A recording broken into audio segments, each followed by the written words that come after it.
There's a reason the humans always fall off. Every Saiyan on the board grows like a weed. Faster, meaner, snowballing off every near-death scrape. Every beating banked and paid back double. And the humans? The humans train like people. They plateau. They get left in the dust by Arc 2 and they never climb back out. That's not a story problem. That's a growth rate problem. The monsters compound. The heroes don't. So Salad Saiyan asked the obvious next thing. What if they did? What if every fighter on this rock grew the same way the Saiyans do? Same snowball, same scaling, the Z-Fighters, growing like Saiyans. And I did the thing I do. I put numbers on it. Every punch, every beam, every rage spike worked out loud. And the very first fight, the tutorial boss, the guy who's supposed to barely dent the story before he dies, this time it ends with a 4-year-old standing in a crater where a Saiyan warrior used to be. So let's find out how strong these people actually got. Goku. He wanders in off years of on and off training and a whole lot of napping. Here, Chi-Chi never hung up the gloves. The two of them trained together, side by side, for years. And a great fighter with a great sparring partner does not stay the same size. So the man the whole scenario is built on top of comes in at 450. Now on paper, that's a nudge. It's Goku. A hair over his usual self. Call it 8% over the guy you know. 8% rounding error, who cares? But that 8% is not the point. The point is that 8% is the smallest upgrade anybody's about to get. Goku barely moved because Goku was already Goku. Watch what happens to everybody who isn't. Chi-Chi. And this is the first time you feel the scenario bite. In the story you know, she marries Goku and disappears into the kitchen and the parent-teacher meetings. In her fighting career, flatlines at yelling. Here, she never quit. She trained with the strongest man on the planet.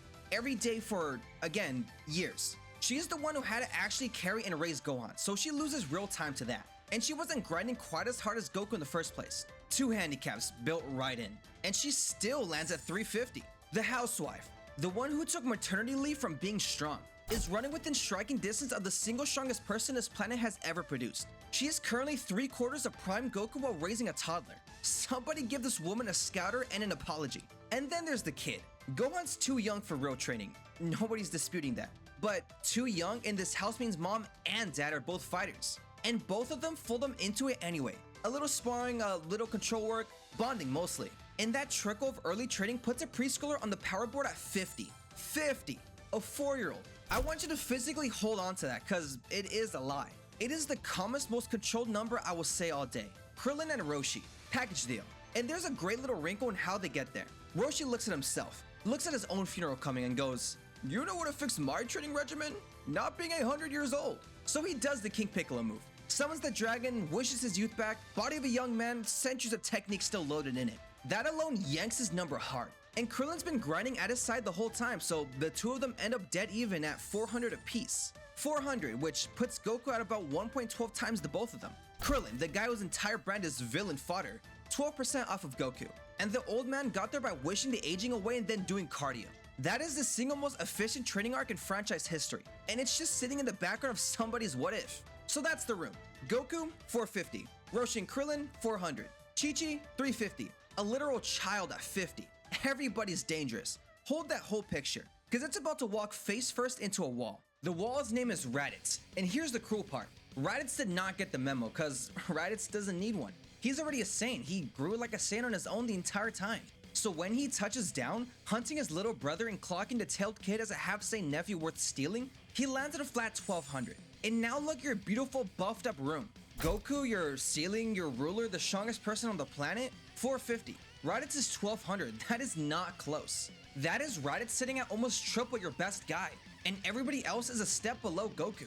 One Saiyan, no wish, no gimmick, no training montage, is worth more than your entire strongest Saiyan plus half another one. Today, it's a canyon. He grabs Gohan, tosses him in the pot, and bolts. And the crew does the only thing this crew ever does. They chase. Raditz stops, drops the pod with the kid in it, and turns to make it fun. 2 key blasts off the top. Everybody scatters, and Goku floats up, gives him the one last chance speech, hand the kid back and walk away. Kill me for him!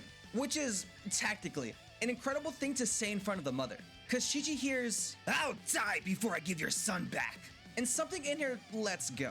Watch this, cause it's the mechanic that carries the whole back half. Her scouter read is climbing, not from a power-up, not from a technique, from anger, pure rage. And it multiplies her by about a quarter, 1.25 times. And Chi-Chi's 350 spikes to 438. The mom just rage boosted past her own ceiling in real time.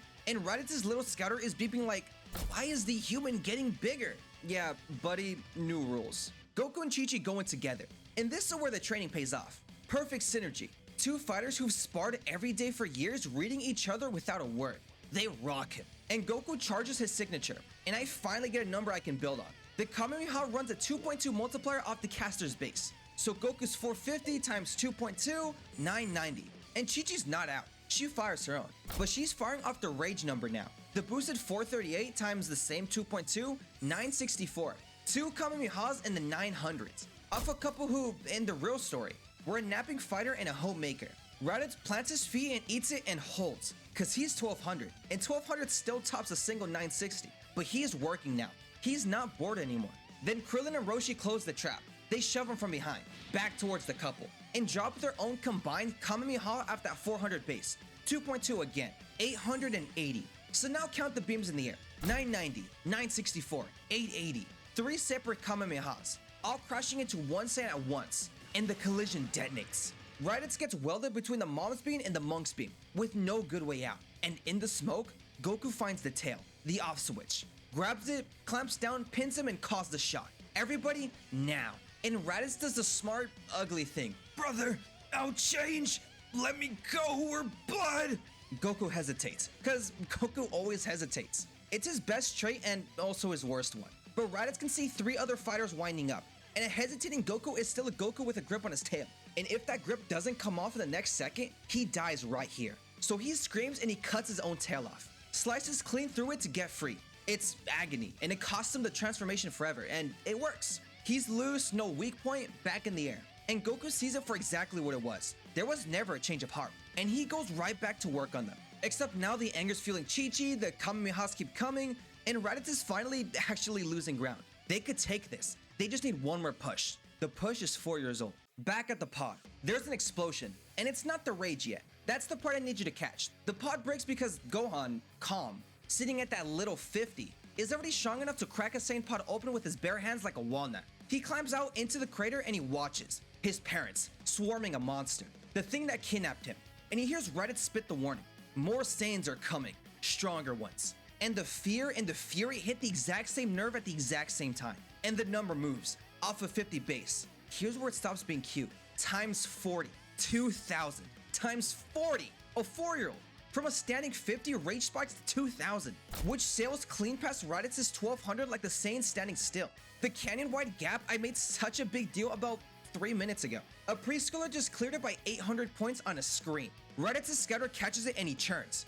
And he does not understand what he's looking at. And then Gohan fires. Not a punch, a charged blast. And a charge runs a 1.5 times on top of the power behind it. So take 2000, the 2000 that already embarrasses a Saiyan, and put a charge on it. 2000 times 1.5 times 1.5, 3000. Put it next to the wall. The thing that landed on this planet at triple your strongest person. The gap the whole crew had to gang up 3 Kamehamehas to even dent. A 4-year-old just doubled it and a half. Against 1200, he laps the same. The blast hits Raditz dead on and there is nothing left to weaken. Nothing to pin. Nothing to bargain with. Eradicated. The crew barely dives clear of the wave. Bulma's watching from the ship.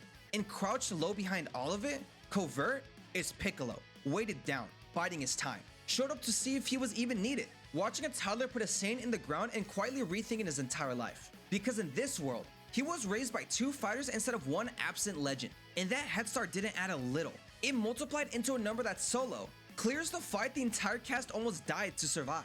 Grow the humans like Saiyans, and the weakest, youngest, most overlooked body on the field becomes the strongest thing on it. The 50 was a lie. It was always a lie. Goku and Chi-Chi run to the kid, and he's fine. Confused, a little wrecked, but completely fine. And the two of them just look at each other. Krillin and Roshi are standing there dumbstruck. Bulma sits down, and everybody's got the same face, which is the face of people who just watched a diaper-aged child outdamage their entire combined effort. And then Piccolo lands. He heard everything with those ears. More Saiyans, stronger ones, coming for this rock, which happens to sit directly on top of his own plans for it. So the Demon King's kid does something that physically hurts him to do. He offers to help, says the quiet part. That kid's power is the future of this planet, and somebody had better learn to control it. Chi-Chi, naturally, starts screaming at him for judging her parenting, and Piccolo recoils. Partly because angry Chi-Chi is genuinely frightening, and partly because he watched her rage boost mid-fight and did the math on what really mad Chi-Chi might do to him. Smart. Stay scared, Piccolo. And that's the pilot. The wall came down, the training paid off, the mom broke her own limit on pure spite. And the strongest hit of the entire day came out of the 4-year-old nobody was watching. But look at the number Raditz gave us before he left. More are coming. Stronger. 1200 was the scout. And these people just spent the whole fight proving the ceiling isn't the ceiling anymore. That anger multiplies. That a wish rewrites a career.